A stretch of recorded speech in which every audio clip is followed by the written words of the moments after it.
U-curve theory is a key component of scientific molding, which describes the relationship between injection pressure and filling time. This theory postulates that pressure is higher for shorter filling times, decreases as the filling time increases into the optimal zone, and then rises sharply again if the time is too long due to melt cooling and increased viscosity, forming a U-shape.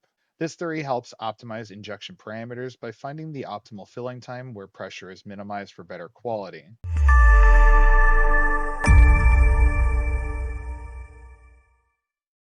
We can visualize the U-curve in Moldex3D by varying the filling time with the goal of minimizing pressure. My pressure will rise, ultimately giving us the highest XY curve sprue pressure. The pressure will continually rise until we get the highest pressure, typically at the switchover point. We can use this value across multiple runs to figure out which filling time gives us the lowest pressure. As long as we've established a baseline run, we can right-click on that run and go to Create Run Wizard. This allows us to create a bunch of runs automatically. So we can see that our base run is established, and we can set the number of runs that we want to set up for this iterative sequence.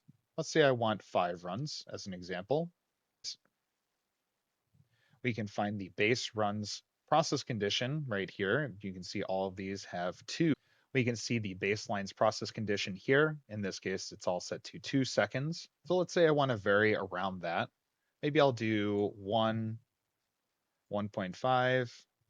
I've already done 2, so maybe I'll skip over that and we'll just go 3, 4, and 5 just to see how that pressure increases with a higher injection time. Theoretically, with a low injection time, we should get a high pressure. With a high injection time, we should also get a high pressure, and there should be some optimal point in the middle. All right, I would hit create, and that would create all of these 5 runs for me, and then I could launch them in sequence. I've already done that here, and I've actually done a little bit more iteration even than I showed in that Create Run Wizard. In this case, I have run 2, 3, 4, 5, 6, 7, 8, and 9. So several runs to try and interpret what is the optimal pressure for this process. The sprue pressure and find this maximum value. And theoretically, I could go through each of these runs and find that maximum value, but actually there's a really easy way to go about this. And that is through the run summary function. The run summary function allows us to take specific data from all of these runs, and then I can take my XY sprue pressure from the filling stage, and then I can extract my maximum filling XY sprue pressure to actually visualize the magnitude of pressure for each of these runs. And it will output all of this data into a singular table, which I can actually then take out to Excel and graph.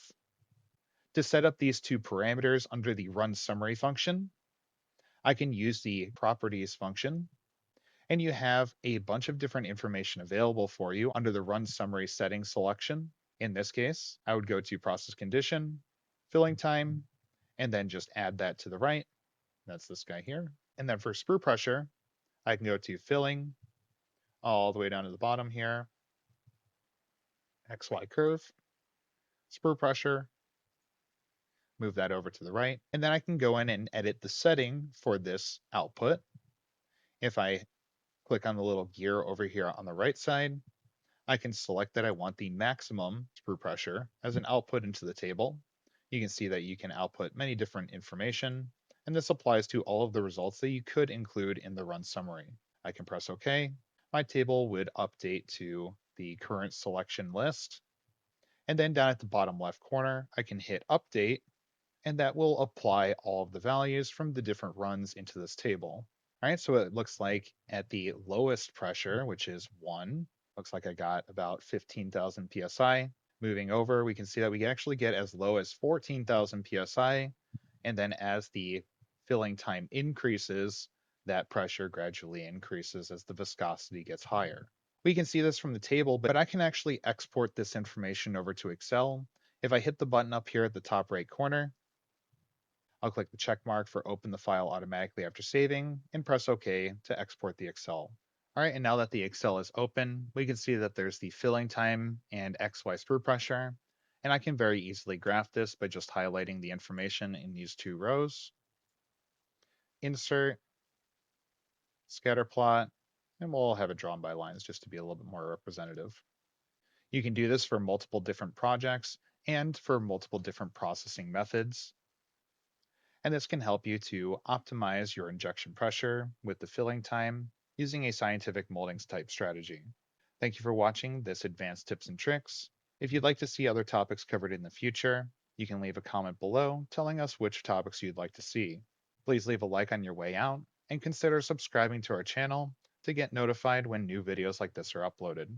Thanks again for watching, and we'll see you in the next advanced tips and tricks.